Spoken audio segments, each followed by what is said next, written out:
बिस्मिल्लाह इन्नल हम्दुलिल्लाह नहमदुहु व नस्तईनुहु व नस्तगफिरुहु व नऊज़ु बिल्लाहि मिन शुरूरि अनफुसिना मिन सय्यिआति अमालिना मैं यहदिल्लाहु फला मुदिल्ल लहु व मैं युद्लिल फला हादिय लहु व अशहदु अल्ला इलाहा इल्लल्लाहु वहदहु ला शरीका लहु व अशहदु अन्ना मुहम्मदन अब्दुहु व रसूलुहु अम्मा बाद फ़इन्न खैरल हदीस किताबुल्लाह व खैरल हदी हदी मुहम्मदिन सल्लल्लाहु अलैहि वसल्लम व शर्रल उमूरि मुहदसातुहा व कुल्लु मुहदसातिन बिदा व कुल्लु बिदातिन दलाला व कुल्लु दलालातिन फिन्नार। अस्सलामु आलैकुम व रहमतुल्लाहि व बाराकातुहू। আমরা ইসলাম অ্যাট দ্য ক্রস রোডস বইটা মোহাম্মদ আসাদের লেখা, সেটা ধরে পড়তেছিলাম। আমরা বাংলায় এটার এই সিরিজটার নাম দিয়েছি ক্রান্তিলগ্নে ইসলাম, এবং আজকে সেটার 10ম পর্ব ইনশাআল্লাহ। তো আমরা বলতেছিলাম যে বইটাকে উনি যেভাবে সাজাইছেন সেটা গতদিনও পড়লাম, আজকে একবার পড়ে দিচ্ছি। Authors note, foreword, the open road of Islam, the spirit of the west, the shadow of the crusades, এগুলো আমরা শেষ করছি। আজকে পড়বো অ্যাবাউট এডুকেশন, এরপরে বাকি থাকবে অ্যাবাউট ইমিটেশন বা অনুকরণ, কুফফারদের বা পশ্চিমাদের অনুকরণ। তারপরে থাকবে হাদিস এবং সুন্নাহর উপরে কিছু কথা, তারপরে থাকবে কনক্লুশন ইনশাআল্লাহ। তো এর আগের চ্যাপ্টারগুলো যেগুলো পড়ছি ওগুলো ধরেন আজকের এই অবস্থাটা আমরা কিভাবে আসছি, বা আজকের রিয়েলিটিটা কেন যেখানে আমরা আসি বা যে অবস্থায় আমরা আসছি, যে ক্রান্তিলগ্ন বলতে বা ক্রান্তিকাল বলতে উনি যেটা বোঝাচ্ছেন একটা ক্রাইসিস সিচুয়েশনে মুসলিম উম্মাহ আছে বা আমরা আসি, সেটা সম্বন্ধে বেশ কিছু কথাবার্তা আছে। কিন্তু বাস্তবতা মানে এখন আমরা কি করতেছি, কি করণীয়, কি করা উচিত ছিল, কি করলে আমরা আমাদের গুরুত্ব, আমাদের দিনের গুরুত্ব, দিনের মাহাত্ম্য, দিনের সার্বজনীন অ্যাপিল এগুলো ফিরে পাবো বা এগুলো আবার পুনরুজ্জীবিত হবে। এখন কথা হবে সেগুলো নিয়ে। এর আগের কথাগুলো ছিল যে মোটামুটিভাবে কী জন্য আমরা এই অবস্থায় আসছি বা এই অবস্থা কেন সৃষ্টি হয়েছে সেটা নিয়ে। আর এখন আমরা পড়ব কিছু রিয়েল জিনিস, যেটা আমাদের করণীয় বা আমাদের চিন্তা করার আছে বা আমাদের অ্যাক্ট করার আছে, যেটা নিয়ে সেই সব সম্বন্ধে পড়ব। তো এইটা আমি বললাম, এই চ্যাপ্টারটার নাম হচ্ছে অ্যাবাউট এডুকেশন, অর্থাৎ শিক্ষা সম্বন্ধে আমাদের কি করণীয় বা শিক্ষা সম্বন্ধে আমরা কি ভাববো, কি করব, কিভাবে আমাদের শিক্ষা ব্যবস্থাকে সাজাবো, অথবা মুসলিমদের শিক্ষা ব্যবস্থা কীরকম হওয়া উচিত, এই সমস্ত নিয়ে কথাবার্তা আছে।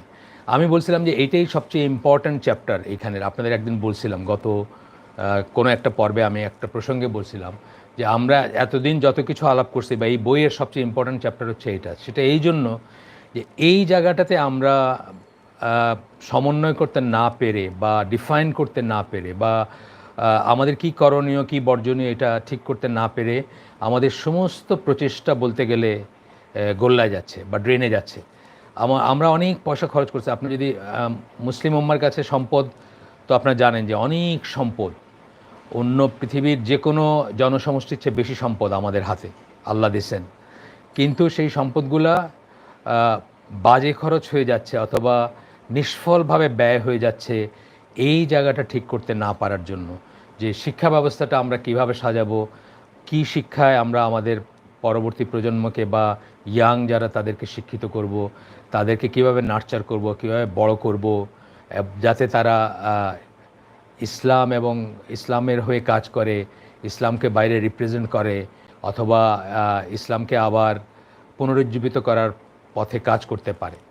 তো এখানে শুরুতে আমি একটা পয়েন্ট করব, যেটা এই বইয়ের না, যেটা আরেকটা বই থেকে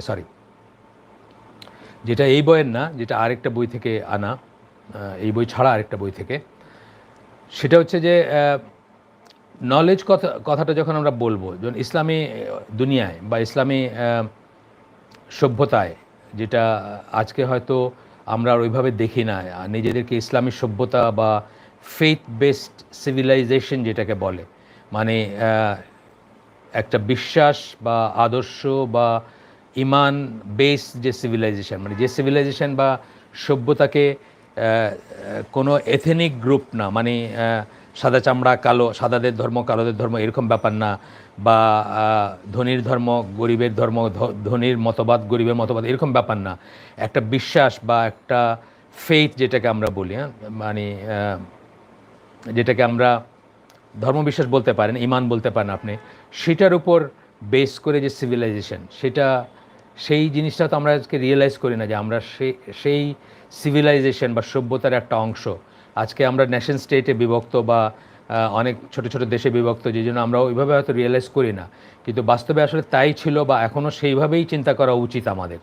তো সেইখানে যখন জ্ঞান কথাটা বলা হয় অথবা এলম বলা হয় অথবা নলেজ বলা হয়, কোনো ক্লজ ছাড়া, আগে পিছে কোনো সাফিক্স প্রিফিক্স ছাড়া যখন বলা হয় বা কোনো অ্যাটাচমেন্ট ছাড়া যখন বলা হয়, তখন আমরা আসলে কি বুঝি? তখন মানে ট্র্যাডিশনালি আমরা কি বুঝতাম? আমরা তখন দিনের জ্ঞানের কথাই বুঝতাম।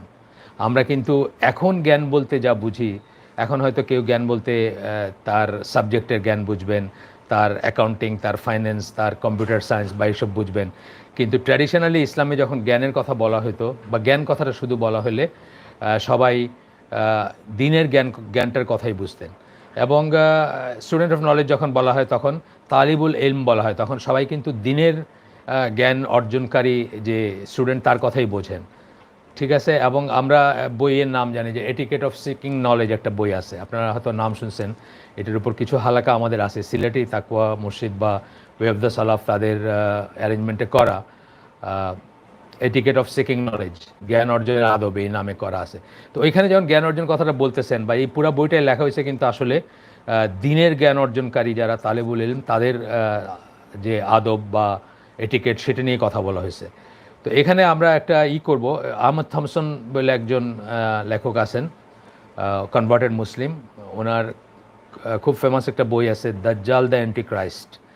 এটা একটা মাস্ট রিড, যদি আপনারা সময় করতে পারেন বা সুযোগ পান বা হাতের কাছে বইটা পান তাহলে পড়তে পারেন।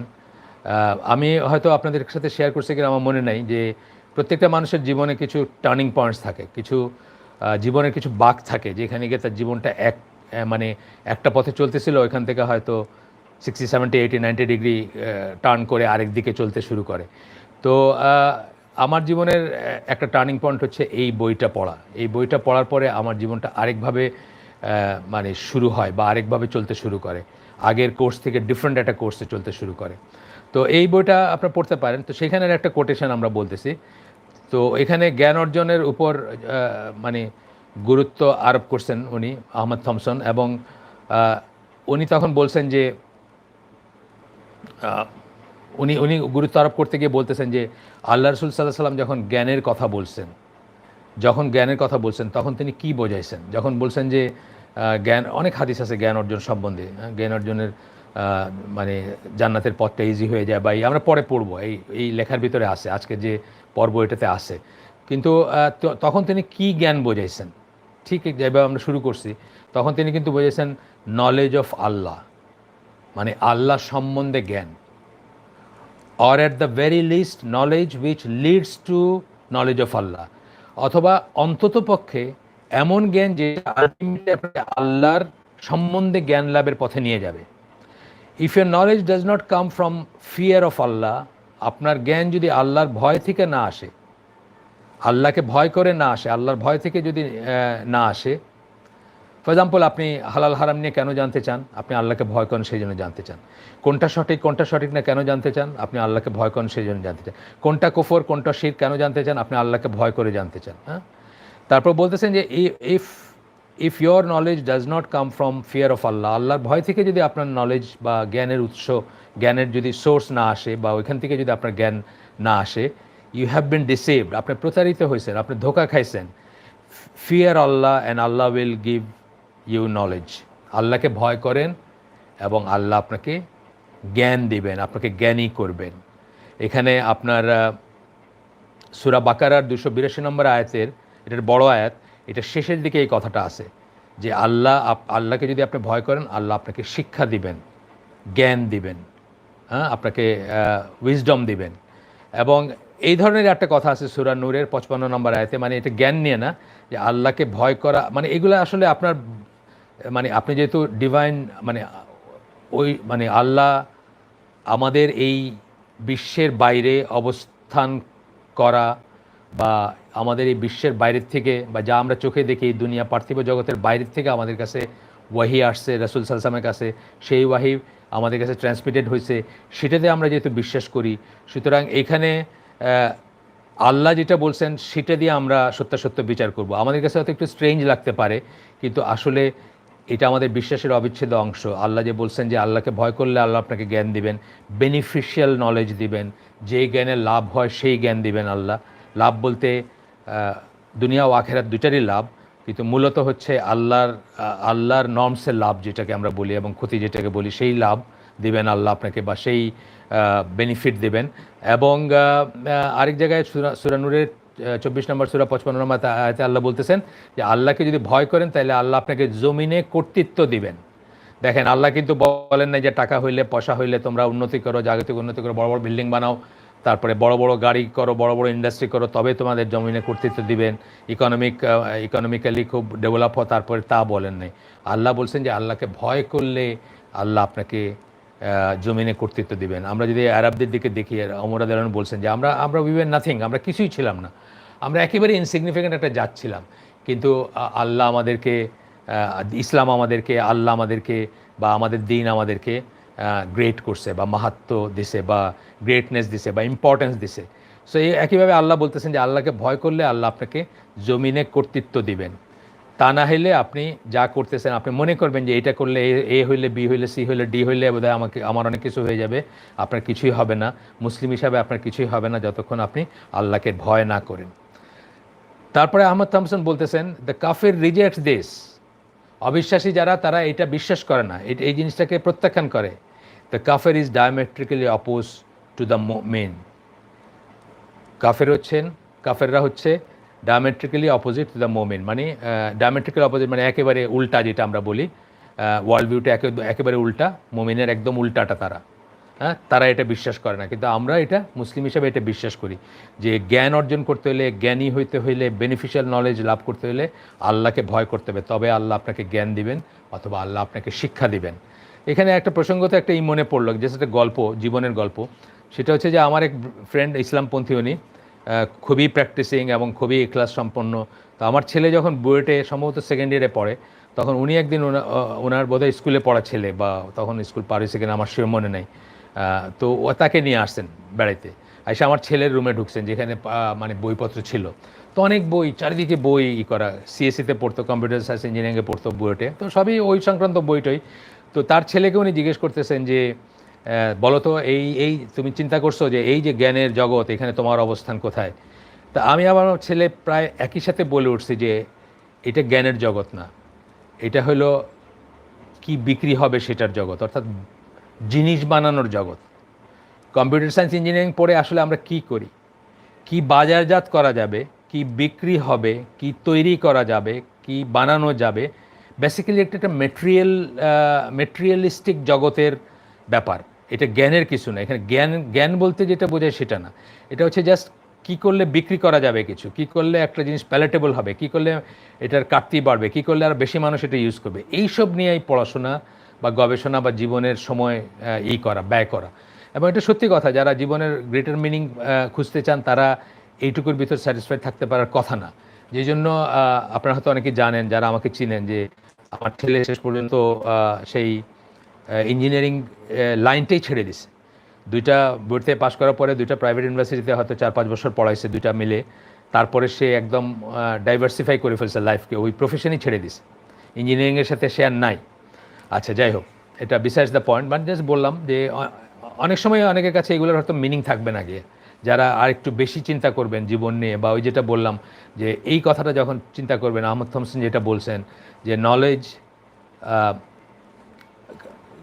নলেজ অফ আল্লাহ, মানে নলেজ বলতে আমরা বুঝবো কি knowledge of Allah, or at the very least knowledge which leads to knowledge of Allah, এইটা হচ্ছে কথা। তো এইভাবে যখন রিয়েলাইজ করবেন, তখন হয়তো আপনি জিনিস বানানো, জিনিস বিক্রির ভিতরে আর নিজেকে বেশি দিন স্যাটিসফাইড রাখতে পারবে না। হয়তো উপার্জন দরকার, আমাদের খাওয়ার দরকার, সেটা অন্য জিনিস, আমরা হয়তো সেটুকু করব, কিন্তু সেইটাই জীবনের সর্বস্ব বা সেটা দিয়ে জীবন কেটে যাবে, এটা আপনি আর হয়তো মানে মনে করতে পারবেন না বা প্র্যাকটিস করতে পারবেন না। আচ্ছা, এবার আমরা বইতে যাচ্ছি। মুসলিমরা যতদিন এটা মনে করবে যে পশ্চিমা সভ্যতার ধ্যান ধারণাগুলোই কেবল তাদের স্থবির অবস্থা থেকে মুক্ত করে পুনরায় উজ্জীবিত করতে পারে, অর্থাৎ আমরা যে একটা স্থবির অবস্থায় আছি, এই সম্বন্ধে মোহাম্মদ আসাদ আগে বলে গেছেন, বা অবভিয়াসলি আমরা আসি, আমরা আগেও অনেক আলাপ করলাম, সেগুলোর থেকে পুনরুজ্জীবিত করতে পারে কি, যে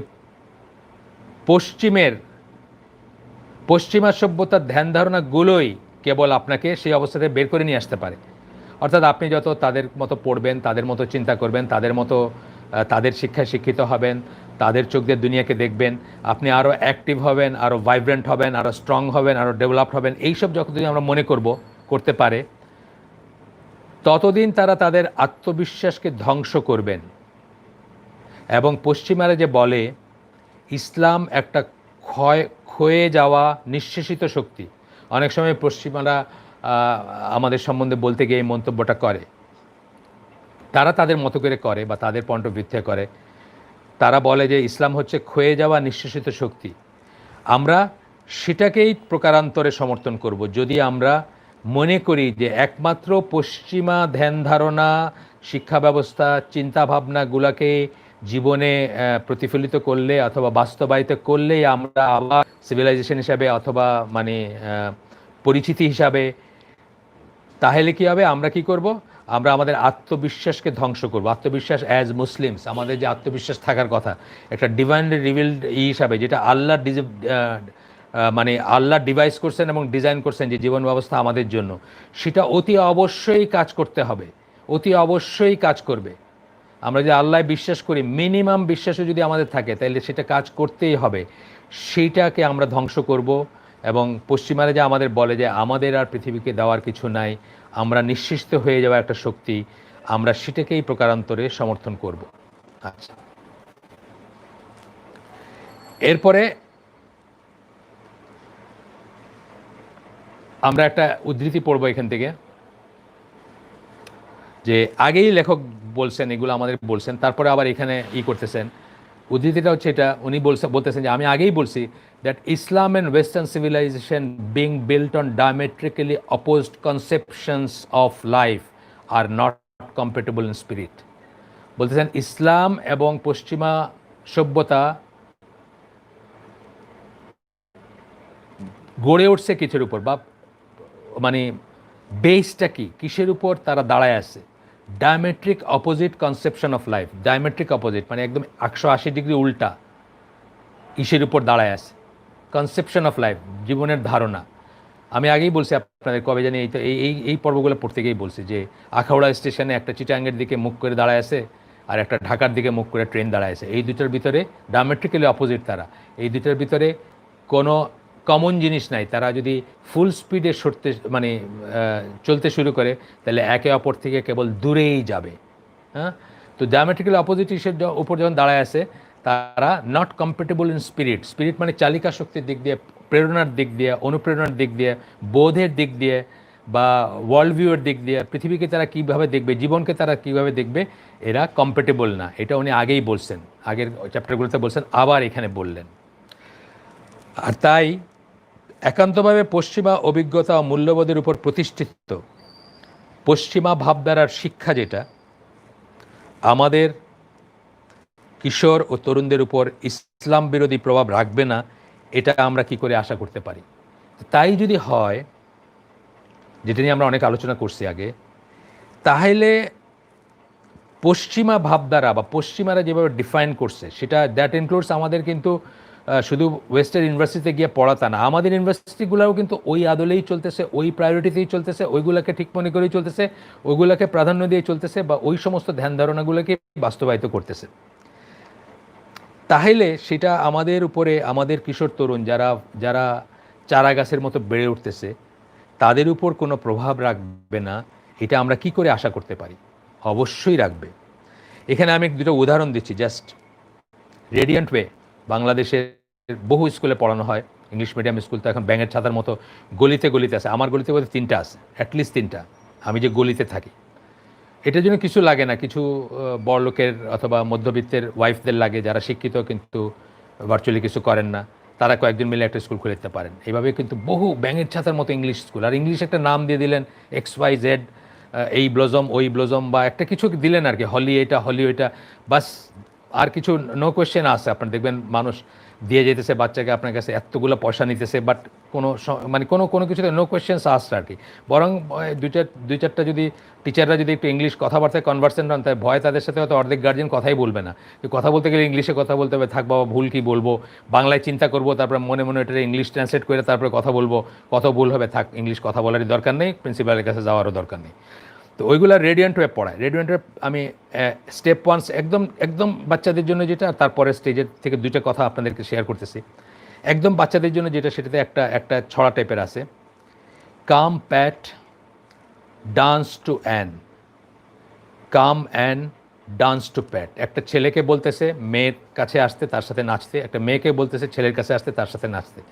তারপরে বলতেছে কাম মাদার সিং, মাকে বলতেছে আসো মা গান গাও, সিং মাদার সিং। 4 লাইনের একটা শ্লোক। আমি হয়তো একটা শব্দ ভুলিতে পারি, আমি জানি না, আমি অনেকদিন আগে এটা নিয়ে একটা রিসার্চ পেপার করছিলাম, তখন এটা পড়ছিলাম।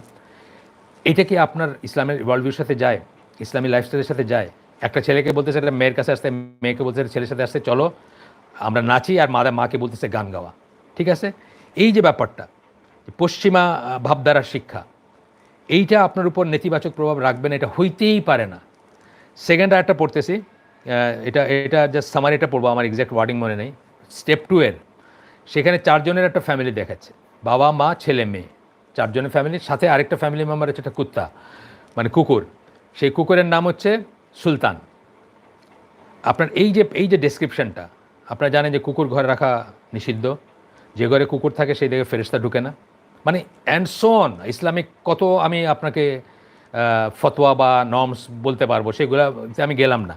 কিন্তু এই যে 2টা আমরা পড়লাম, স্টেপ 1 স্টেপ 2, 2টা রেডিয়েন্ট ওয়েব বই, যেটা ইংলিশ মিডিয়াম স্কুলে অবধারিতভাবে থাকে, আপনি কি মনে করেন যে এর কোনো বিজাতীয় প্রভাব বা বিধর্মীয় প্রভাব পড়বে না মুসলিমদের উপরে?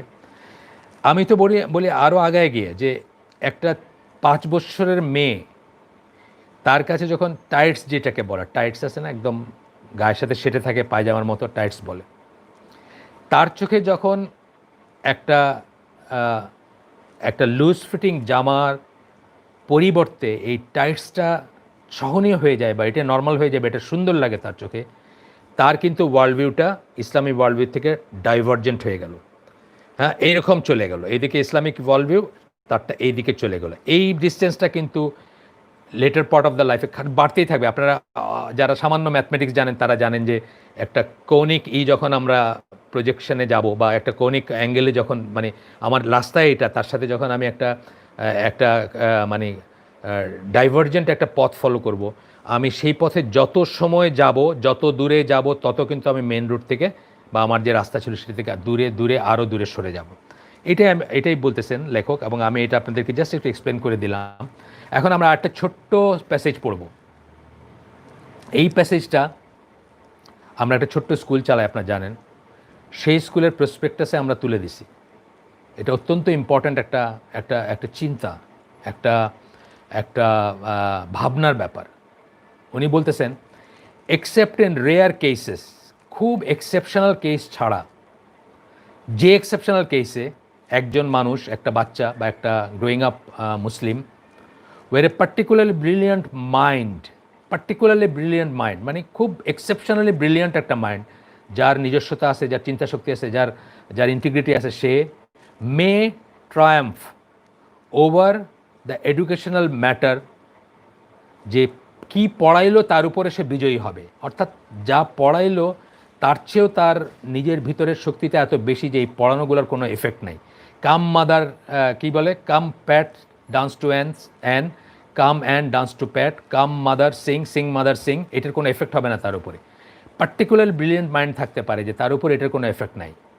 তারপরে বলতেছেন কি, western education of Muslim youth, এটা ছাড়া, এটা এক্সেপশন ছাড়া, এক্সেপশনটা যদি বাদ দেই, তাহলে western education of Muslim youth, মুসলিম কিশোর তরুণদের ওয়েস্টার্ন এডুকেশন, পশ্চিমা লাইনের শিক্ষা is bound to undermine their will to believe in the message of the prophet সাল্লাল্লাহু আলাইহি সাল্লাম।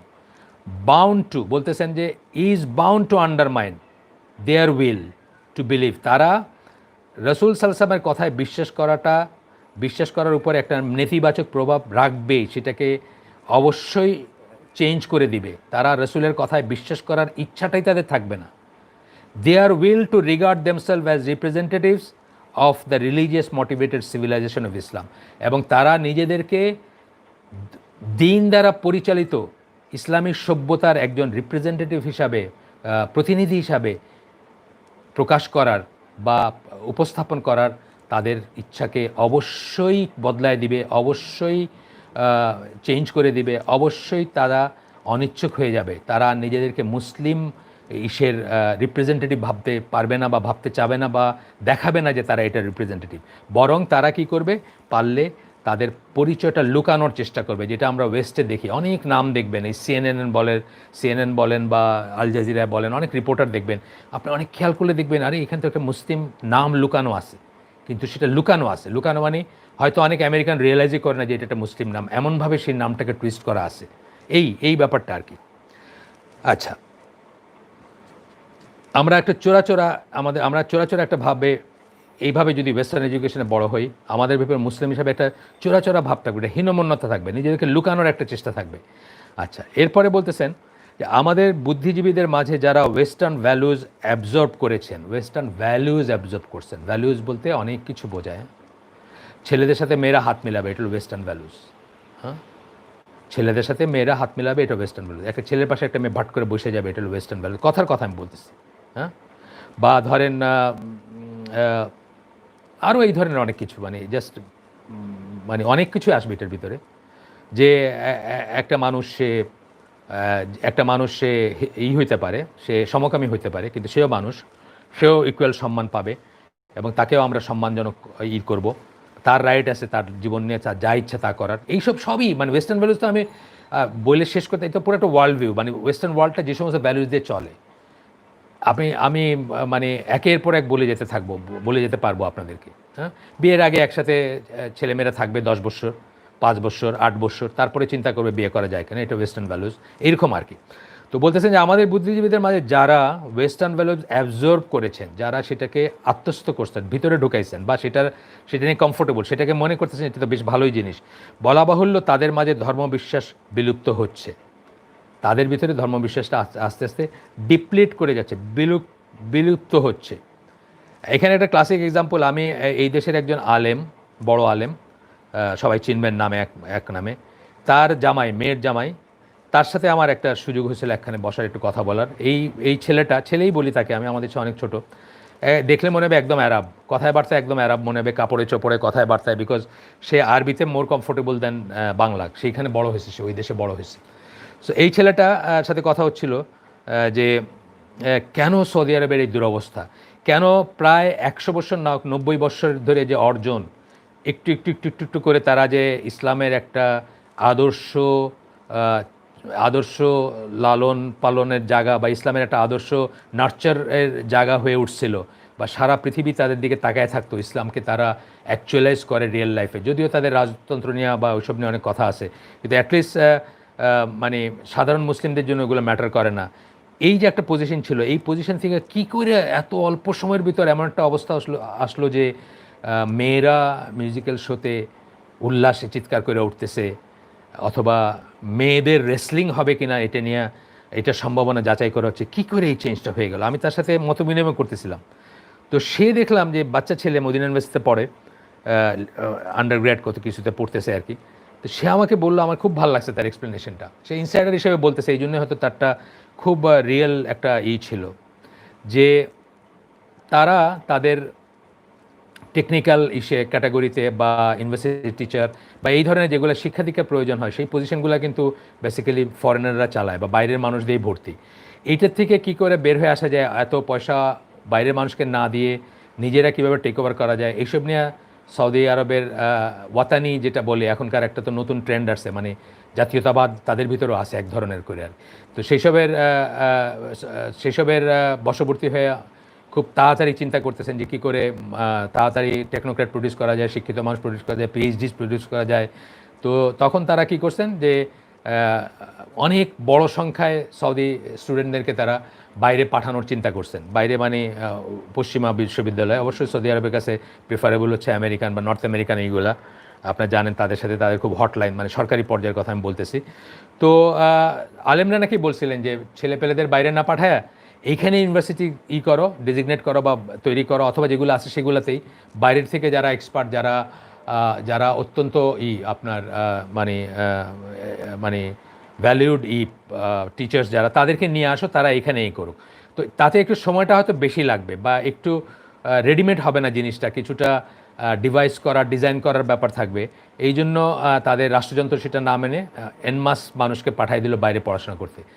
তারাই এসে কিন্তু ওয়েস্টার্ন ভ্যালুসগুলো নিয়ে এসে তারাই ডিমান্ড করতেছে যে মেয়েদেরকে এটা দাও, একটু নাচ গানের ব্যবস্থা করো, একটু পপসের ব্যবস্থা করো, সিনেমার ব্যবস্থা করো, অ্যান্ড সো অন। মানে ডিমান্ডের শেষ নাই কোনো। এবং এই করে এই চাপ সহ্য করতে না পেরে বা এই চাপের মুখেই কিন্তু একদিকে এই চাপ, আরেকদিকে তো আন্তর্জাতিক চাপ আছেই, যারা তাদেরকে টিকায় রাখছে অথবা যাদের কাছে তারা নিরাপত্তার জন্য যাদের পায়ে গিয়ে পড়ে, তারা তাদের ইসে আপনার মানে তাদের প্রেশারেও এই সব মিলাই কিন্তু ওইখানে বিরাট চেঞ্জটা আসছে। আমি 2015-তে 40 দিন ছিলাম সৌদি আরবে, বেড়ানোর জন্য গেছিলাম ভিজিট ভিসায়। তারপরে আপনার 2017-তে আমি রামাদানে ছিলাম। তারপরে 2019-এ আমি আবার 40 দিন ছিলাম বেড়ানোর জন্য। এই 17 আর 19-এর ভিতরে আমার মনে হচ্ছে যে দেশটাই চেঞ্জ হয়ে গেছে। মানে মসজিদুল হারামের পাশে যে জায়গায় আমি প্রত্যেকটা কাউন্টার, মানে বড় আতরের দোকান, প্রত্যেকটা কাউন্টারে ছেলেরা ছিল এবং বাংলাদেশি সেলসম্যান ছিল। সেইখান দোকান থেকে তো আমি গিয়ে আবার তাকায় দেখছি যে আমি ঠিক জায়গায় আসছি তো, কারণ মেয়েরা বসে আছে ওইখানে বিক্রি করতেছে আতর। 2019-এর কথা আমি বলতেছি। সো এই যে বড় চেঞ্জটা, এটা কিন্তু ওইখান থেকে হয়েছে যে ওয়েস্টার্ন ভ্যালুজ যখন আমাদের বুদ্ধিজীবীরা, আবার আমি পড়ি জায়গাটা, আমাদের বুদ্ধিজীবীদের মাঝে যারা ওয়েস্টার্ন ভ্যালুজ অ্যাবজর্ব করেছেন, বলা বাহুল্য তাদের মাঝে ধর্মবিশ্বাস বিলুপ্ত হচ্ছে। এটা আমি একটু জাস্ট একটা রিয়েল লাইফ দিলাম আর কি। আচ্ছা, এর অর্থ এই নয় যে বাস্তব ও প্রায়োগিক দিন ধর্ম হিসাবে ইসলাম কেবল তুলনামূলক অশিক্ষিত শ্রেণীর মাঝেই নিজেকে প্রতিষ্ঠিত করে রেখেছে। এটার মানে এটা কিন্তু আমরা বলতেছি না। এটা একটা ভুল চিন্তা করতে পারেন কেউ, বা ভুল ব্যাখ্যা আসতে পারে, বা ভুল চিন্তা আসতে পারে কারো মনে যে ইসলাম তাইলে এখন কেবলমাত্র অশিক্ষিত মানুষের ভিতরেই গিয়ে সীমাবদ্ধ হয়েছে, বা তারাই শুধু ইসলাম পালন করে, কোনো শিক্ষিত মানুষ করে না। এই জিনিসটা ঠিক না।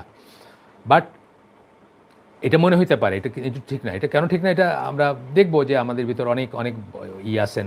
বরং আমি বলবো যে উল্টাটাই আমি বলবো যে কারেক্ট। উল্টাটাই বরং বেশি আপনার যখন আমরা একটা দেখব, মানে যখন প্রভাব বলয়ের কথা যদি আমরা বলি, তাহলে দেখব যে আমরা উল্টাটাই সত্য। বা কনভার্সনের কথা যদি আমরা বলি, যে কারা ইসলামের ভিতর আসতেছেন, আমরা দেখব যে অনেক বেশি শিক্ষিত মানুষ যারা, তাদের আশার এটাই বেশি, ট্রেন্ডটাই বেশি। সেটা আলাদা আলাদা টপিক, সেটা আজকের আলোচনার বিষয় না। আচ্ছা, কিন্তু এইটা ঠিক যে যখন কোনো দুর্যোগ, যে কোনো একটা দুর্যোগ যখন আসে, মুসলিম উম্মার উপর দুর্যোগ যখন আসে, তখন পশ্চিমা শিক্ষায় শিক্ষিত ওয়েস্টার্নাইজ বুদ্ধিজীবীদের চেয়ে গণসাধারণের মাঝে অনেক বেশি আবেগপূর্ণ প্রতিক্রিয়া দেখা যায়। দুর্যোগ যখন আসে, একটা অ্যাটাক যখন আসে, ধরেন ডেনমার্কে কার্টুন আঁকছে, অথবা জাস্ট এই রিসেন্ট কথাই যে রাষ্ট্রীয় ধর্ম ইসলাম, এটাকে বিলুপ্ত করার জন্য কি একটা চলতেছে না এখন, এটাতে সবচেয়ে প্রথমে কারা সোচ্চার হয়েছেন? বাবু নগরী, আল্লামা বাবু নগরী ওনার নাম বোধহয়, বা ওই ধরনের মানুষ। পশ্চিমা শিক্ষিতরা কিন্তু এখানে নড়ে চড়ে বসতে সময় লাগছে। তাদের ভিতরে গ্রুপিং আছে, তাদের ভিতরে যারা বিশ্বাসী, যারা ইসলাম এখনও মানেন, এখনও জুম্মায় হইলেও যান, তারা হয়তো একটু দেরিতে হইলেও একটু নড়াচড়া করছেন। কিন্তু প্রথমেই কারা নড়াচড়া করছেন? প্রথমেই করছেন যারা সাধারণ মানুষ, তারা। এটা সত্যি কথা। কিন্তু তার মানে এটা বলার উপায় নাই যে ইসলাম কেবল এখন অশিক্ষিত বা কম শিক্ষিত জনগোষ্ঠীর ভিতরেই সীমাবদ্ধ হয়ে গেছে, এটা বলার কোনো নাই। আমরা আমি আগেও এটা নিয়ে বলছি, এই ফোরামেই বা সেই বলছি যে প্রথম গালফ ওয়ারটা যখন হয়, তখন আপনার প্রথম দিন শুরু হওয়ার পরে, যুদ্ধের পরের দিন সকালে অবজেক্টিভ খবর দিছে পেপারগুলা, ইত্তেফাক সহ সবাই অবজেক্টিভ যেটা সেটা দিছে যে আমেরিকানরা আগায় চলছে, বা আমেরিকানরা সাদ্দামের আর্মিকে একদম নাস্তানাবুদ করে ফেলছে। কিন্তু এই যে গণসাধারণ যাদের কথা বললাম, তারা সাদ্দাম যে একটা নাম মুসলিম নাম বা মুসলিম দেশ, সেই ফিলিংয়ে রাস্তায় নেমে এমন মিছিল করছে যে পরদিন ইত্তেফাকের শিরোনাম চেঞ্জ হয়ে গেছে। কেন? তারা সাধারণ মানুষ বেশি কিছু বুঝে না, কিন্তু এটা মনে একরকমের করে চিন্তা করছে যে এটা ইসলামের একটা দুর্যোগ, ইসলামের উপর একটা অ্যাটাক আসছে, বহিঃশত্রুর অ্যাটাক, এখানে তাদেরকে ইসলামের পক্ষে দাঁড়াইতে হবে। এই কথাটা ঠিক, কিন্তু তারপরেও এটা ভাবার উপায় নাই যে ইসলাম শুধুমাত্র অশিক্ষিতের ভিতর সীমাবদ্ধ হয়ে গেছে, সেটা ভাবার উপায় নাই। আমি তো দেখি আমাকে বহু বহু মানুষজন যোগাযোগ করেন যারা হচ্ছেন, হয়তো এটা ঠিক যে তাদের ফ্যামিলিতে ইসলাম থাকলে যদি তারা ওয়েস্টার্ন এডুকেশনে বড় না হয়ে ইসলামী ভাবধারার এডুকেশনে বড় হইতেন। আমি বলতেছি না শুধু হুজুর হইতেন, সেটা বলতেছি না। ইসলামী ভাবধারা বলতে ইসলাম যে লাইনে চিন্তা করতে শেখাবে, প্রত্যেকটা জিনিসে ইসলামে ওয়েলফেয়ার আছে। যেমন ধরেন আপনি যদি একজন আলেমকে জিজ্ঞেস করেন যে ইঞ্জিনিয়ার হওয়া যাবে কিনা, উনি বলবেন হ্যাঁ যাবে। কেন যাবে বলবেন? কারণ ইঞ্জিনিয়ার হওয়া, ডাক্তার হওয়া, ইঞ্জিনিয়ারিংয়ের আওতায় যা কিছু আছে, ট্রেন চলতেছে, প্লেন চলতেছে, জেনারেটর চলতেছে, ইলেকট্রিসিটি আসতেছে, পানি চলতেছে, এই সব কিছুর দায় দায়িত্বটাকে ফরজে কিফায়া বলা হয়। কাউকে না কাউকে এটা পূরণ করতে হবে, নাহলে তো চলবে না, আপনার দেশ চলবে না, সমাজ চলবে না। সুতরাং এটাকে ফরজে কিফায়া ধরা হয়। এইটাও করার দরকার আছে, কিন্তু ইসলামের গাইডলাইনের ভিতরে করার দরকার, বা ইসলামের গাইডলাইনের মানে মানে বাউন্ডারির ভিতরে হবে সেটা। আসেন আমরা একটু আগাই। পশ্চিমা শিক্ষা দ্বারা শিক্ষিতদের ইসলাম থেকে দূরে সরে যাওয়ার কারণ মোটেই এটা নয় যে ওয়েস্টার্ন বিজ্ঞান ও যুক্তি তাদেরকে ইসলামের বিরুদ্ধে কনভিন্স করে বা করতে পেরেছে, এটা না। কিন্তু ওয়েস্টার্ন বিজ্ঞান অথবা ওয়েস্টার্ন যুক্তি দিয়া, বিজ্ঞান দিয়ে তাকে কনভিন্স করে ফেলছে, এই জন্য সে দিন থেকে সরে গেছে, ব্যাপারটা কিন্তু তা না। কিছু কিছু মানুষের বেলায় সেটা হইতে পারে, যারা ওই ধরনের জিনিসগুলো খোঁজ করেন বা ওই জিনিসের ট্র্যাপে পড়েন, হইতে পারে, কিন্তু জেনারেল কিন্তু তা না। জেনারেল হচ্ছে যে ওইখানে থাকছে, ওইখানে উঠা বসা করছে, ওইখানে থাকছে। ওইখানে ইংল্যান্ডে আপনি আসেন, আপনি ইংল্যান্ডে মানুষ বিকালে কি করে? অ্যাভারেজ ব্রিটিশ একটা পাবে যাবে, পাবে গিয়ে আড্ডা মারবে, বন্ধু বান্ধব প্রতিবেশী সবার সাথে আড্ডা মারবে, মদ খাবে। পাবটা এক সময় খালি হয়ে যাবে, তখন কি 10টার দিকে গিয়া নাইট আউট যেটাকে বলে, নাইট ক্লাবে যাওয়া বা এসে যাবে। এইটাই স্বাভাবিক। আপনি একটা একটা একটা স্টুডেন্ট যদি ওখানে 4 বছর 5 বছর থাকে পড়াশোনা করতে, 1 দিন 2 দিন 3 দিন 4 দিন 5 দিন 10 দিন, কাহাতক একদিন সে কৌতূহল বসতে বলবে আচ্ছা দেখি না গিয়ে কী হয়। আমি উদাহরণ দিচ্ছি, জাস্ট আমি উদাহরণ দিচ্ছি। তো উনি বলতেছেন, মোহাম্মদ আসাদ বলতেছেন যে পশ্চিমা শিক্ষা দ্বারা শিক্ষিতদের ইসলাম থেকে দূরে সরে যাওয়ার মানে এটা না যে তাকে কনভিন্স করছে, তা না। কিন্তু পশ্চিমা সমাজের বুদ্ধিবৃত্তির পরিবেশটাই, আবহাওয়াটাই, বুদ্ধিবৃত্তি বলতে যারা পড়াশোনা করে, যারা শিক্ষিত, তাদের ভিতরে যে ডিসকাশন হয়, তাদের ভিতরে যা নিয়ে ডিসকাশন হয়, যা নিয়ে কথাবার্তা হয়, যা নিয়ে আলোচনা হয়, যা নিয়ে মত বিনিময় হয়, সেটার প্রতিবেশটাই হচ্ছে ধর্মবিরোধী। তা তরুণ মুসলিমদের ধর্মপরায়ণতার উপর একটা সার্বক্ষণিক প্রতিকূল চাপ বজায় রাখে। সে একটা প্রতিকূল চাপ ফিল করবে, সেখানেও করবে, বিদেশে, আমাদের দেশে চিন্তা করেন যে পরীক্ষার সময় সালাত, পরীক্ষার মাঝখানে সালাতের টাইম, 90% মুসলিম বা 90-র বেশি, কেউ বলেন, কেউ কম বলেন, কেউ 92 93 বলেন, কেউ 87ও বলেন, 90% ধরলাম, 90% মুসলিমের দেশে ফরজ সালাত, এক ওয়াক্ত সালাত যারা ইচ্ছা করে ছেড়ে দেয় খেলার ছলে, স্ট্রিক্টার স্কলাররা তাদেরকে অমুসলিম মনে করেন। এক ওয়াক্ত সালাত যারা ছেড়ে দেয়, সেই দেশে, সেই মুসলিমের দেশে, 90% মুসলিমের দেশে পরীক্ষার সময় সালাত, এই কথাটা কত অপ্রাসঙ্গিক হয়ে গেছে। কেন হয়েছে? বিকজ আমরা ওয়েস্টার্ন ভাবধারায় শিক্ষিত, সেই এডুকেশন সিস্টেম, সেই ভাবধারা, সেই লাইনেই আমরা আমাদের পড়াশোনাটা চালাচ্ছি। যদি মুসলিম লাইনে হইতো, পৃথিবীর সর্বোচ্চ বিদ্যাপীঠ যদি হইতো, মানে ধরেন বুয়েট ফর এক্সাম্পল, আর ঢাকা ইউনিভার্সিটি, মনে করেন পৃথিবীর 1 নম্বর ইউনিভার্সিটি, অবশ্যই 1 নম্বর না, প্রথম 3,500-এর ভিতরে আমাদের দেশে কোনো ইউনিভার্সিটি নাই রেটিংয়ে। তো ধরেন 1 নম্বর ইউনিভার্সিটি মুসলিমদের যদি ভাবধারায় হইতো, ওইখানে আইদার নামাজের সময়ে পরীক্ষা থাকতো না, পরীক্ষাটা এমনভাবে ফেলা হতো যে তার ভিতরে কোনো নামাজের সময় পড়বে না, অথবা নামাজের ব্রেক অতি অবশ্যই দেওয়া হতো। এটা ছোট্ট উদাহরণ দিলাম আমি, যে কী করে আমার জীবনের সিঙ্গল মোস্ট ইম্পর্ট্যান্ট এবাদতটা অপ্রাসঙ্গিক হয়ে গেছে আমার শিক্ষা ব্যবস্থার ভিতরে।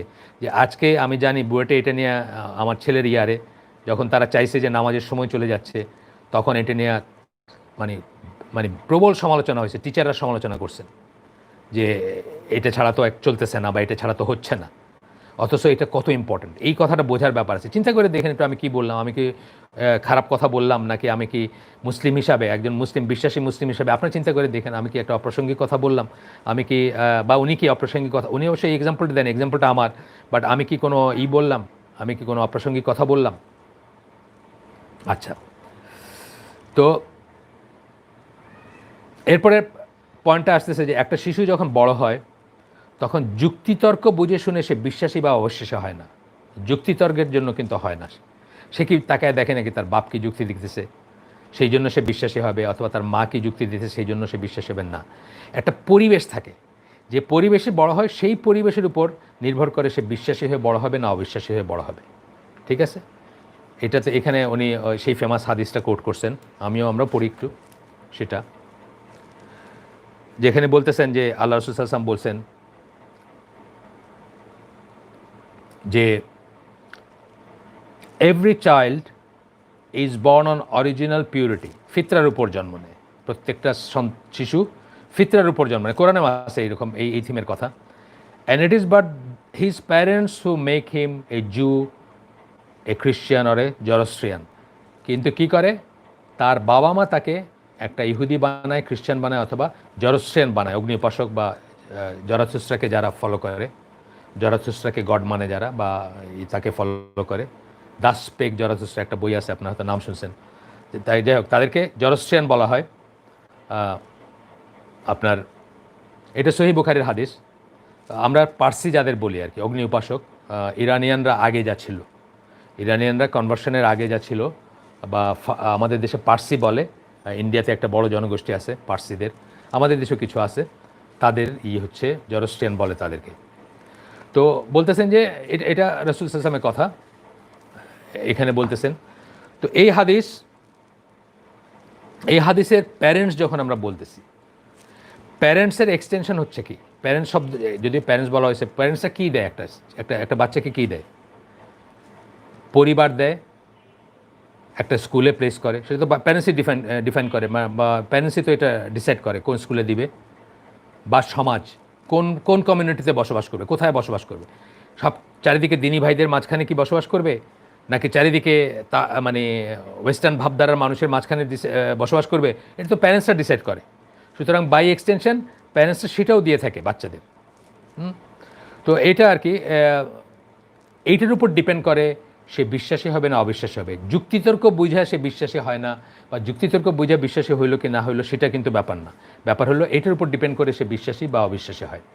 আচ্ছা, এখানে আমরা একটা ইম্পর্ট্যান্ট প্যাসেজ পড়ব, আমরা পড়ব সেটা বই থেকে পড়ব, তারপরে আমরা ইনশাল্লাহ এটাকে এক্সপ্লেন করব। এখানে বলতেছেন, it cannot be denied that in the present state of decadence the religious atmosphere in many Muslim houses is of such a low and intellectually degraded type. কি বললেন যে স্থবিরতার, ডিকের, ক্ষয় হয়ে যাওয়া, এই সময়টা আমরা যে ক্ষয় হয়ে যাওয়ার একটা অবস্থায় আছি এখন, মুসলিম সমাজ, মুসলিম পরিবার, মুসলিম দেশ যাই বলেন, মুসলিম সভ্যতা সব কিছুই। তো বলতেছে যে অনেক মুসলিম ঘরে ইসলামের অবস্থা এত তলানিতে, লো অ্যান্ড ইন্টেলেকচুয়ালি ডিগ্রেডেড, মানে কোনো বুদ্ধিবৃত্তির ছোঁয়াও নাই সেখানে, degraded type, that it may produce in the growing youth, যে এটা একটা বেড়ে ওঠা সন্তানের ভিতরে বা মাঝে the first incentive to turn his back on our religion বা on religion, the first incentive to turn his back on religion, মানে ঘরের পরিবেশটাই তাকে প্রথম উৎসাহ উদ্দীপনা যোগাবে সে যেন ধর্মবিমুখ হয়ে যায়। এতই লো গ্রেডের ধর্মের অবস্থা মুসলিম অ্যাভারেজ হাউসহোল্ড ফ্যামিলিতে, বাসায় এত তলানিতে গিয়ে ঠেকছে, এবং ইন্টেলেকচুয়ালি ডিগ্রেডেড, মানে ইন্টেলেকচুয়াল কোনো জাতি না, এটা ইন্টেলেকচুয়াল বুদ্ধিবৃত্তিক কোনো ব্যাপারই নাই। হয়তো কতগুলো রিচুয়ালের ভিতরে আসছে, আচ্ছা ঈদের দিন যা একটু নামাজ পড়, আচ্ছা যা একটু সহবেরাতের দিন একটু দেয়, পাশের বাড়ির খালাম্মারে একটু রুটি হালুয়া দেয়, এই পর্যায়ে গিয়ে ঠেকছে আর কি। মানে এটা নিয়ে কোনো চিন্তা নাই, কোনো ভাবনা নাই। আচ্ছা আমরা পরে দেখবো, এটা নিয়ে একটু আলোচনা করব।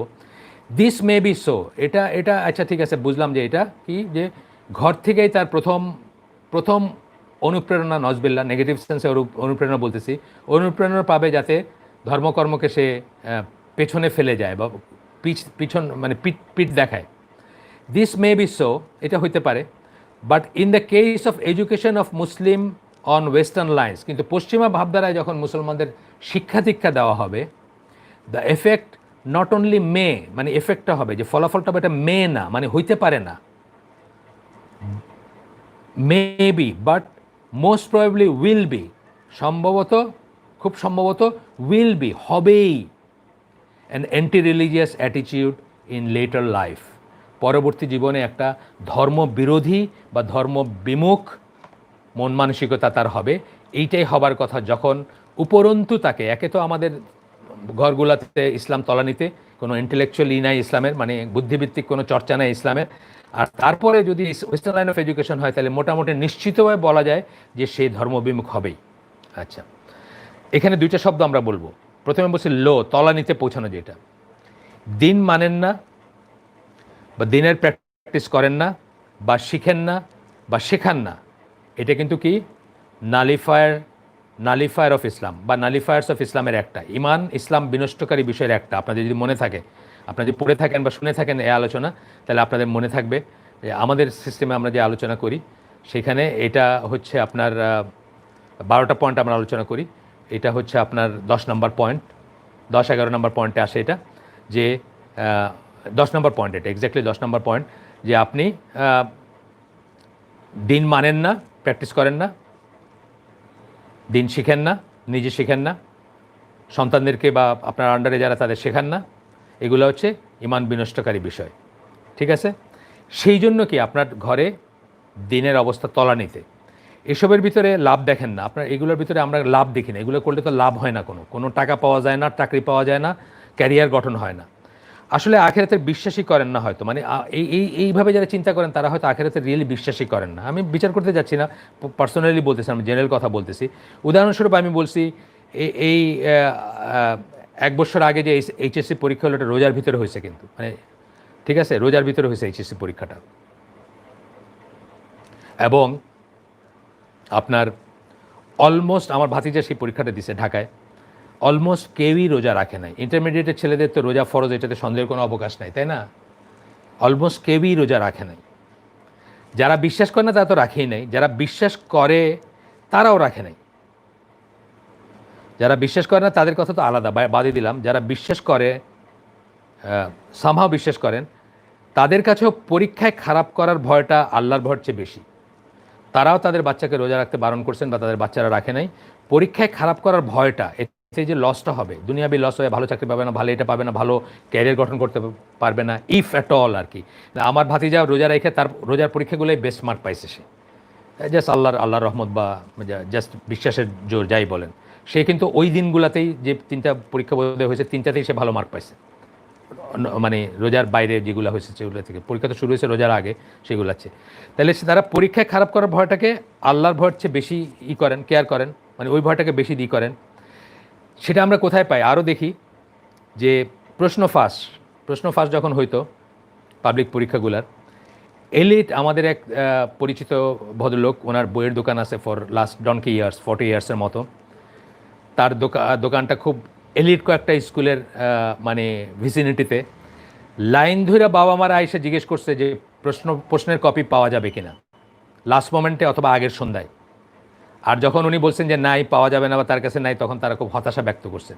চিন্তা করেন, মানে কোনো এথিক্স নাই, কোনো মোরালিটি নাই, যে কোনো মূল্যে পরীক্ষায় ভালো করতে হবে এবং উপরে উঠতে হবে।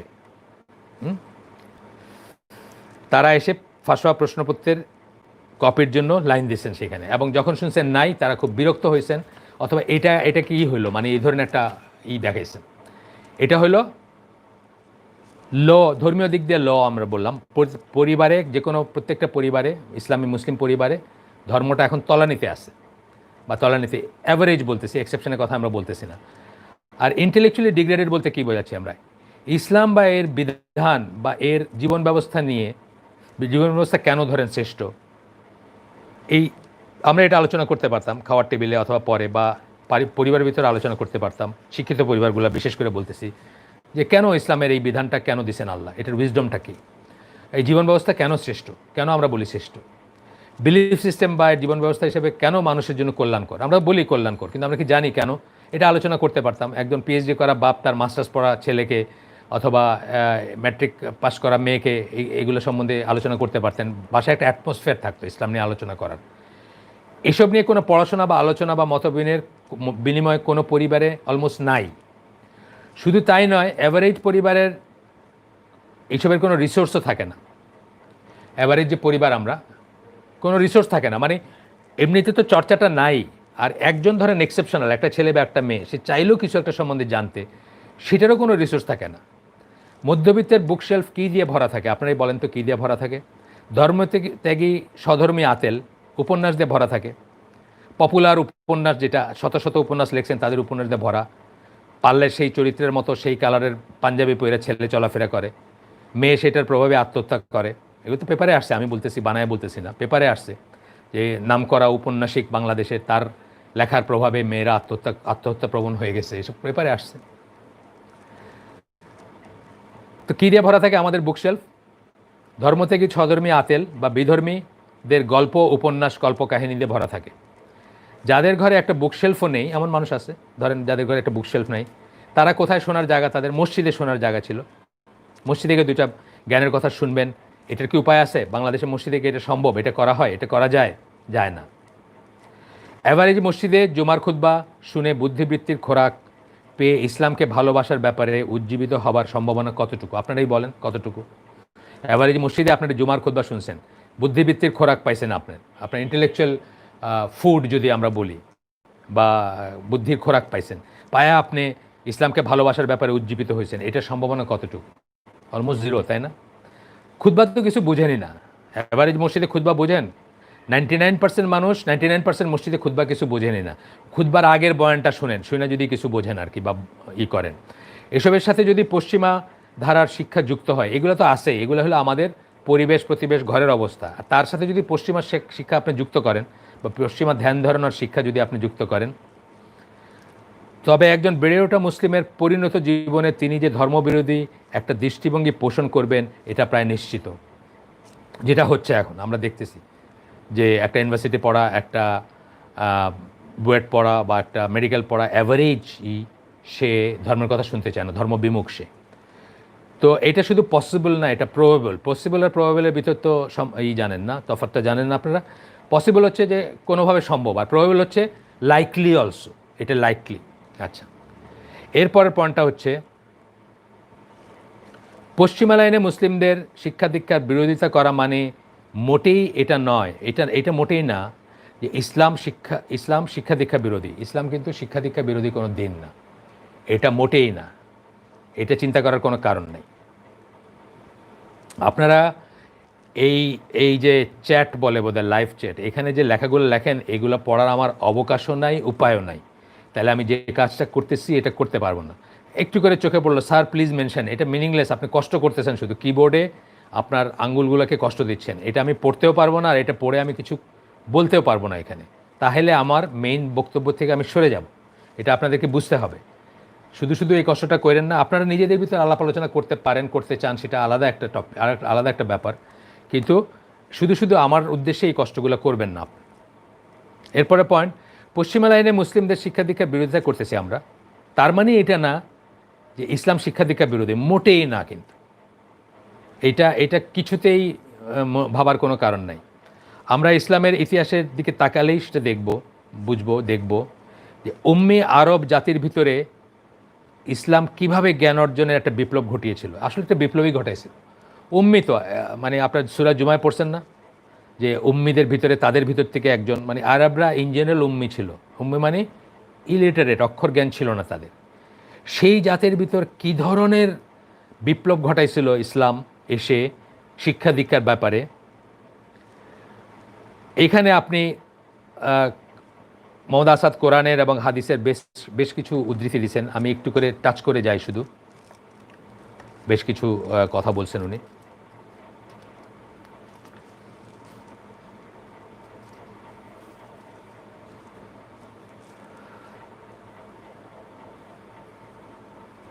বলতেছেন কোরআনে এই ধরনের কথা ভর্তি, মানে কতগুলা জাস্ট তুলে দিচ্ছেন আর কি ইনভার্টেড কমার ভিতরে। So that you may become wise. একটা বললাম আমরা যে সূরা বাকারার 282 নম্বর আয়াতের শেষের দিকে আল্লাহ কী বলছে, আল্লাহকে ভয় করো তাহলে আল্লাহ তোমাকে শিক্ষা দিবেন। হ্যাঁ, এছাড়া উনি যেগুলো বলতেছেন, so that you may become wise, যেন তোমরা জ্ঞানী হও, দ্যাট ইউ মে থিঙ্ক, যেন তোমরা চিন্তা করতে শিখো, চিন্তা করো, দ্যাট ইউ মে নো, তোমরা যেন জানো সেই জন্য। এরপরে সেই ফেমাস আয়াতটা দিছেন, অ্যান্ড হি ইম্পার্টেড ইনটু আদম, মানে আদম, অল দ্য নেমস, উনি আদমকে সব নামগুলো শিখাইলেন। সূরা বাকারার 31 নম্বর আয়াত। নাম বলতে কি, অ্যাকচুয়ালি জ্ঞান দিলেন, তাই না? ইনফরমেশন দিলেন আদমকে। ঠিক আছে, হাদিস অনেক কটা হাদিস দিচ্ছেন, আমরা জাস্ট টাচ করে করে যাবো একটা দুইটা। Striving after knowledge is a secret duty, Farida, শব্দটা ব্র্যাকেটে দিছেন, ইম্পোজড অন এভরি মুসলিম, এটা ওয়াজিব প্রত্যেক মুসলিমের উপরে বা ফরজ, মেল অ্যান্ড ফিমেল। ইবন মাজার হাদিস, উনি যখন কোট করছেন, এটা সহিহের কথা, ওনার হাদিসের জ্ঞানও খুব ভালো ছিল, হাদিসের উপরে বইও আছে ওনার আলাদা। আচ্ছা, অ্যান্ড আরেকটা হাদিস দিচ্ছেন, আরও কয়েকটা দিচ্ছেন, আমি শুধু দুইটা পড়বো এখানে। মুসলিমের একটা হাদিস পড়তেছি, সহি মুসলিমের, if if anybody goes on his way in search of knowledge, কেউ যদি জ্ঞানের খোঁজে কোথাও ট্রাভেল করে, কোথাও যায়, God will make easy for him the way to paradise, আল্লাহ তার জন্য জান্নাতের রাস্তা সহজ করে দিবেন। কেউ যদি দিনের রাস্তায় কি বলে জ্ঞানের রাস্তায় চলে, জ্ঞানের অন্বেষণের রাস্তায় চলে, আল্লাহ তার জন্য জান্নাতের রাস্তা সহজ করে দিবেন। এটা সহিহ মুসলিমের হাদিস। দুইটাই পড়লাম আমরা, আর বেশি দরকার নাই। বিপ্লব ঘটাইছিল কোরআন এবং সুন্নাহ, দুইটাতেই অ্যাপ্রিসিয়েট করা হয়েছে। আমরা আরও দুইটা ঘটনা মনে করতে পারি।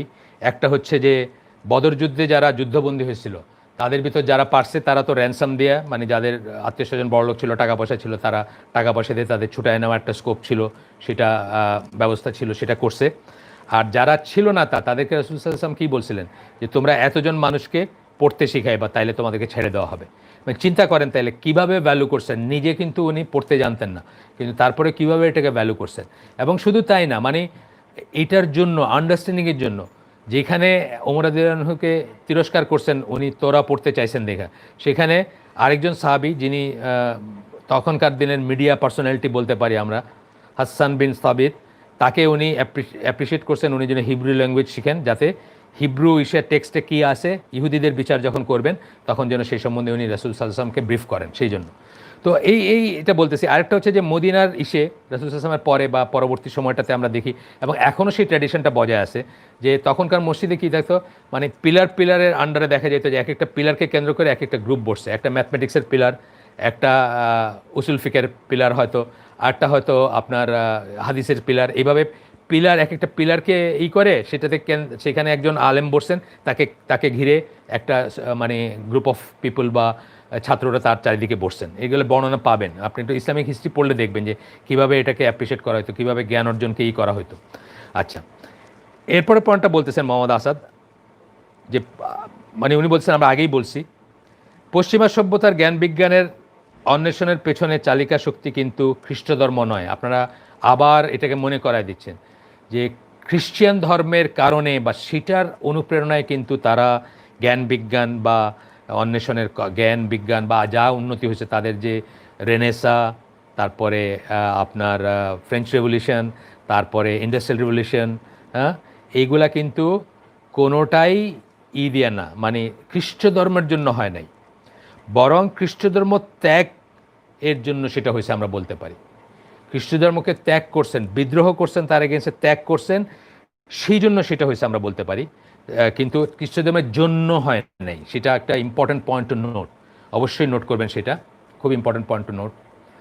তো তারপরে আমরা একটা ছোট্ট উদ্ধৃতি পড়ব।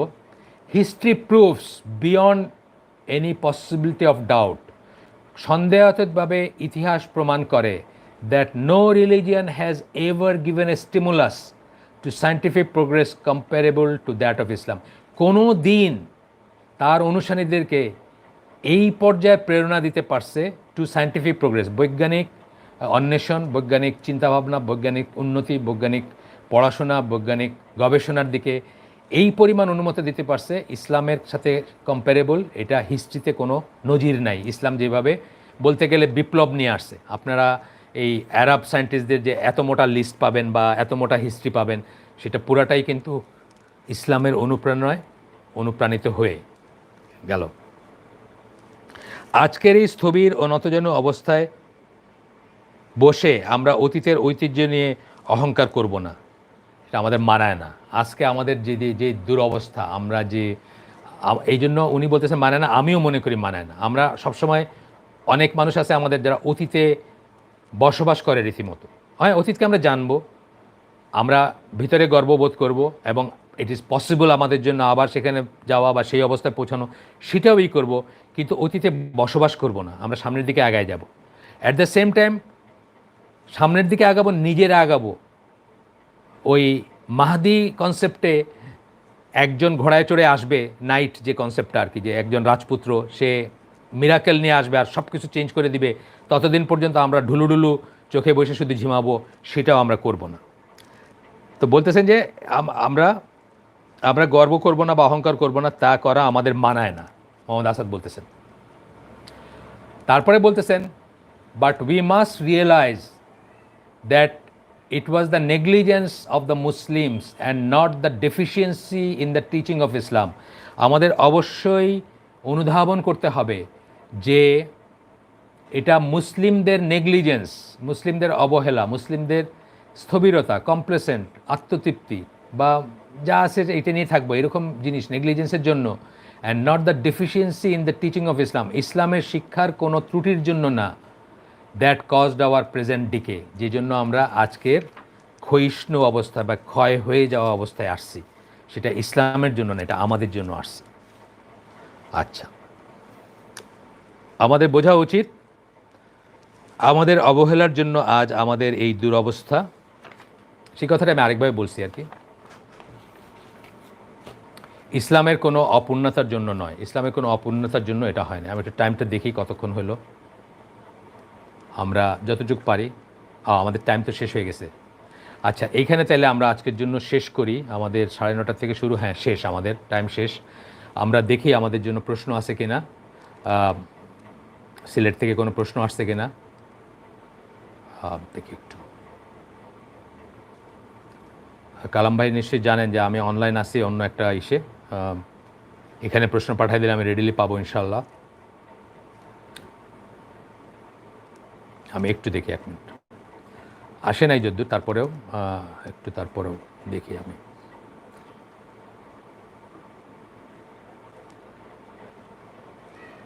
আজকের জন্য কোনো প্রশ্ন, আজকের কোনো প্রশ্ন এখনো আসে নাই।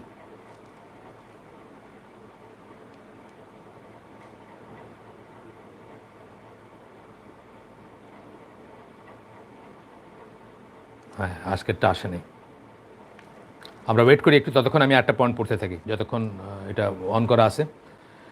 এর পয়েন্টটা হলো, আমরা যদি জ্ঞান বিজ্ঞান চর্চার প্রতি ইসলামের অনুপ্রেরণার মূলনীতিটুকু বুঝি, তবে আমরা নতুন নতুন প্রায়োগিক বা বৈজ্ঞানিক আবিষ্কার, কৌশল ও প্রযুক্তি থেকে মুখ ফিরিয়ে অলস বা নিশ্চিন্ত হয়ে বসে থাকতে পারি না।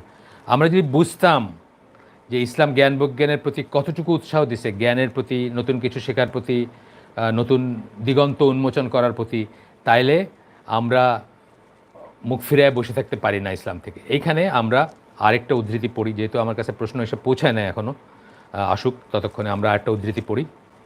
এই উদ্ধৃতিটা হচ্ছে আপনার মোহাম্মদ আসাদ বলতেছেন, but the one thing Muslims must not wish to see with western eyes to think in western pattern of thought. মুসলিমরা যেন পশ্চিমের চোখ দিয়ে দুনিয়াকে না দেখে এবং পশ্চিমা মস্তিষ্কের মতো করে যেন চিন্তাভাবনা না করে। দে মাস্ট নট উইশ, তারা যেন সেটা যেন চিন্তা না করে, সেটা যেন তাদের ভেতরে না আসে, সেই আকাঙ্ক্ষা, আশা বা চিন্তা যেন তাদের ভিতরে না আসে যে তারা পশ্চিমার চোখ দিয়ে পৃথিবীকে দেখবে, পশ্চিমা মস্তিষ্কের মতো করে চিন্তা করবে, সেটা যেন তাদের মনে না আসে। If they desire to remain Muslims, তারা যদি আদৌ মুসলিম থাকতে চায়, টু এক্সচেঞ্জ, তারা যেন এটা না করে, কি না করে, to exchange spiritual civilization of Islam, ইসলামের যে স্পিরিচুয়াল, আধ্যাত্মিকতা বেসড, ধর্মবিশ্বাস বেসড, ওয়াহি বেসড যে সভ্যতা, সেটার সাথে তারা যেন বিনিময় না করে। কোনটা? For the materialistic experimentation of the West, পশ্চিমা ওয়ার্ল্ডে যে এক্সপেরিমেন্টেশন চলতেছে, পরীক্ষা নিরীক্ষা চলতেছে, ট্রায়াল এন্ড এরর চলতেছে। এইটা কি চলবে? চলবে না। সোভিয়েত ইউনিয়নের মতো একটা পরাক্রমশালী শক্তি ট্রায়াল দিল মার্কসিজমের, তারপরে একসময় বুঝলো যে না, এটা দিয়ে আর চলবে না, ভেঙে পড়লো, সেটা টুকরা টুকরা হয়ে গেল। সেটার কথা বলতেছে যে আমরা আমাদের ওহিভিত্তিক রিলিজিয়াস সিভিলাইজেশনের সাথে পশ্চিমা বস্তুবাদী এক্সপেরিমেন্টগুলার যেন না করি, বিনিময় না করি, ওইগুলা দিয়ে যেন আমাদেরটাকে রিপ্লেস না করি। হ্যাঁ, আমরা যদি মুসলিম থাকতে চাই তাইলে পশ্চিমা চোখ দিয়ে যেন পৃথিবীকে না দেখি, পশ্চিমা মস্তিষ্কের মতো করে বা তাদের চিন্তায় যেন আমরা আমাদের চিন্তাভাবনা না করি। এখনও অবশ্য আমি প্রশ্ন পাই নাই। আচ্ছা, তারপরে কি বলতেছেন? সেটা ক্যাপিটালিস্ট হোক বা মার্কসিস্ট হোক, সেটা যাই হোক না কেন, ক্যাপিটালিস্ট হলেও না, মার্কসিস্ট হলেও না, পশ্চিমা ভিশন, পশ্চিমা দিয়ে যেন আমরা পৃথিবীকে না দেখি। আসেন, এখানে আমি আমার মতো করে তারপরে বোঝানোর চেষ্টা করছি আমি। কিন্তু মুসলিমরা যা কিছুতেই করতে পারে না, কিছুতেই যেটা করতে পারেন না আপনারা, আমি আমাদের পরবর্তী ছেলেমেয়েদের কথা, আমাদের শিক্ষার দিকে নিয়ে কথা হইতেছে, সুতরাং আমাদের ছেলেমেয়েদেরকে আমরা যেটা করতে পারি না বা যেই শিক্ষা দিতে পারি না, সেটা হচ্ছে তারা কিছুতেই জীবনকে বা বিশ্ব চরাচরকে পশ্চিমা চোখ দিয়ে দেখতে পারে না। বিশ্ব চরাচর কী চলতে, মানে এই মহাবিশ্বে কী চলতেছে, কী হচ্ছে, কি সেটা পশ্চিমা চোখ দিয়ে আমরা দেখব না। এবং বলতেছেন কি, বা পশ্চিমের মতো তারা এক লাইনে চিন্তাও করতে পারে না, ওইভাবে চিন্তাও করতে পারে না। তারা যদি আদৌ মুসলিম থাকতে চায়, ওই কথাটা আমি আরেকভাবে এক্সপ্লেন করে বলতেছি, তারা যদি আদৌ মুসলিম থাকতে চায়, তবে তারা যেন তাদের বিশ্বাসভিত্তিক সভ্যতা, আমাদের সভ্যতা কি?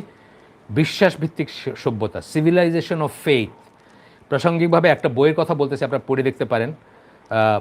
সিভিলাইজেশন অফ ফেইথ বইটার নামই মুস্তফা সিবাই, ডক্টর মুস্তফা সিবাই, তার লেখা, একজন সিরিয়ান স্কলার, মারা গেছেন অনেক আগে। তার লেখা বইটা খুব সুন্দর একটা বই, দেখতে পারেন, সিভিলাইজেশন অফ ফেইথ। তো বলতেছেন যে তবে তারা যেন তাদের বিশ্বাসভিত্তিক সভ্যতা ও সমাজ ব্যবস্থাকে পশ্চিমা বস্তুবাদী পরীক্ষা নিরীক্ষার কাছে, সেটা যাই হোক না কেন, তা মার্কসিজম হোক আর ক্যাপিটালিজমই হোক, যাই হোক না কেন, বিসর্জন না দেয়। ওইটার কাছে যেন আমরা এটাকে বিসর্জন না দিই। বিশ্বাসভিত্তিক যে সভ্যতা আমাদের বা সমাজ ব্যবস্থা বা পরিবার ব্যবস্থা, সেটাকে পশ্চিমা বস্তুবাদী পরীক্ষা নিরীক্ষা যেগুলো চলতেছে, এগুলো তো পরীক্ষা নিরীক্ষা। বললাম না, মার্কসিজম সেই বলশেভিক ইসের থেকে শুরু করে এই 90s শুরুর দিকে আইসা কী হলো, ভেঙে পড়লো। অনেকেই মনে করলে এটা আর কাজ করে না। তো এগুলো কি এক্সপেরিমেন্টগুলো খুব এক্সপেন্সিভ না? আপনারা দেখেন জোসেফ স্ট্যালিন কত মানুষকে হত্যা করছিল, তাইলে বুঝবেন যে এই এক্সপেরিমেন্ট করতে গিয়ে কত মানুষকে তারা হত্যা করছে। বা এক্সপেরিমেন্ট কেন বলতেছি আমি, যে ইজ ইট ওয়ার্থ কোটিখানেক মানুষকে হত্যা করছেন আপনি একটা ইজমের জন্য, যেটার সম্বন্ধে আপনার জ্ঞান নেই, যেটা কলাপস করতেছে সামওয়্যার ডাউন দ্য লাইন, কয়েক বছর পরে গিয়ে বা কোথাও গিয়ে সেটার উপর মানুষ বিশ্বাস হারায় ফেলবে এবং মানুষ আপনাকে গালি দিবে, আপনার মূর্তি, লেনিনের মূর্তি তাই না ফালাই দিছে মানুষে। তো এইগুলো আর কি। যাই হোক, তো এখানে বলতেছে যে আমরা যেন বিসর্জন না দেই বা বিনিময় না করি, মানে এইটার বিনিময় ওটা যেন না নেই। আচ্ছা, আমরা প্রশ্ন যদি না পাই তাহলে আমরা আজকের মতো শেষ করে দিব। 8 মিনিট তো অনেকটুকু সময়।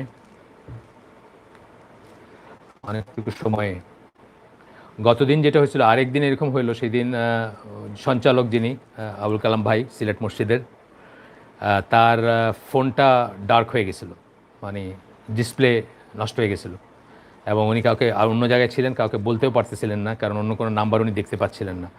আজকে সেরকম কিছু হয়েছে কিনা আই এম অ্যাফ্রেড। আমার সামনে তার এইটা খোলা আছে, প্রশ্নের জন্য যেখানে পাঠাবেন বলে আমরা অ্যাগ্রিড, সেটা খোলা আছে। আচ্ছা, আমরা আরেকটু তাহলে আগাই। সত্যিকার জ্ঞান যেটা, অবজেক্টিভ নলেজ আমরা যেটাকে বলি, সেটার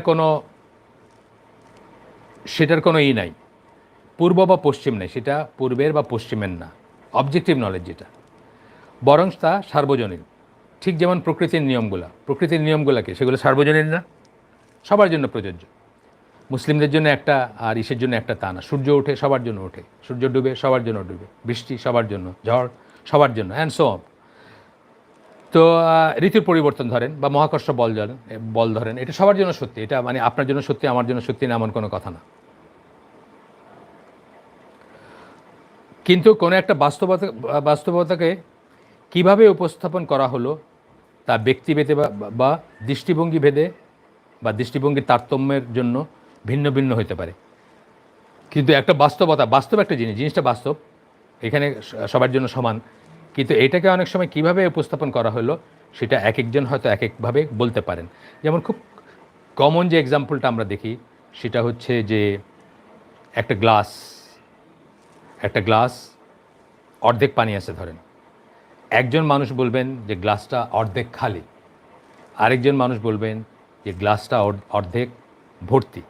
তাইলে এই যে দুজন মানুষের দুইটা স্টেটমেন্ট, সেটা কিন্তু তার দৃষ্টিভঙ্গির উপর না। বাস্তবতাটা কিন্তু একই রইল, গ্লাসে যতটুকু পানি আছে ততটুকু পানি রয়েছে, বাড়েও নাই কমেও নাই। কিন্তু একজন মানুষ গ্লাসটাকে ডিসক্রাইব করলেন অর্ধেক খালি বলে, আরেকজন মানুষ গ্লাসটাকে ডিসক্রাইব করলেন অর্ধেক পূর্ণ বলে। আচ্ছা, আমি তাহলে আমার প্রশ্ন যেহেতু আসতেছে না, আর কয়েকটা মিনিট নেই, আমি অলরেডি 10 মিনিট নিছি, আর কয়েকটা মিনিট নেই, প্রশ্ন হয়তো আসবে না, কিন্তু আমার আলোচনাটা শেষ হয়ে যাবে ইনশাআল্লাহ আজকে। এরপরে বলতেছেন এস্টাবলিশ সায়েন্টিফিক ফ্যাক্ট, যেগুলা অলরেডি প্রতিষ্ঠিত বৈজ্ঞানিক সত্য, বা ধরেন a+b² = a² + 2ac+b², এই ধরনের যেটা অঙ্কের নিয়ম বা সূত্র, এগুলো দৃশ্যমান সত্য, আর তাই এগুলো বস্তুবাদী বা আধ্যাত্মিক এই তর্কের বাইরে। এইগুলা এতই এস্টাবলিশ ফ্যাক্ট, এস্টাবলিশ যেগুলা মানে প্রতিষ্ঠিত সত্য যেগুলা, অথবা এই ফর্মুলার কথা যেটা বললাম, এটা কি বস্তুবাদী সত্য নাকি এটা আধ্যাত্মিক সত্য, এরকম কোনো তর্কের কোনো অবকাশ নেই, এটা তর্কের বাইরে। কিন্তু ফিলসফি অফ সায়েন্স যেটাকে বলে, বিজ্ঞানের দর্শন যেটা, সেটা কিন্তু প্রতিষ্ঠিত বাস্তবতা বা বৈজ্ঞানিক সত্যের উপর নির্ভর করে তার মতামত ব্যক্ত করে না। ফিলসফি অফ সায়েন্স কিন্তু প্রতিষ্ঠিত ইস্যুর উপর না, বা a+b² মতো কোনো জিনিস না। এর অনেকটাই আসে চিন্তাশীল ব্যক্তির মন মানসিকতা, জীবনের প্রতি দৃষ্টিভঙ্গি ইত্যাদি থেকে। চিন্তাশীল ব্যক্তি যারা, তাদের মন মানসিকতা কী, জীবনের প্রতি তাদের দৃষ্টিভঙ্গিটা কী, সেসব থেকে এই জিনিসগুলো আসে। আমি এখানে একটা উদাহরণ দিচ্ছি, খুব ফেমাস উদাহরণ এটা, আপনারা হয়তো অনেকেই শুনছেন। কোয়ান্টাম মেকানিক্সের কথা যখন আসছিল, তখন আইনস্টাইনের এই কোয়ান্টাম মেকানিক্সের সাজেশনগুলো খুব একটা পছন্দ হয়নি।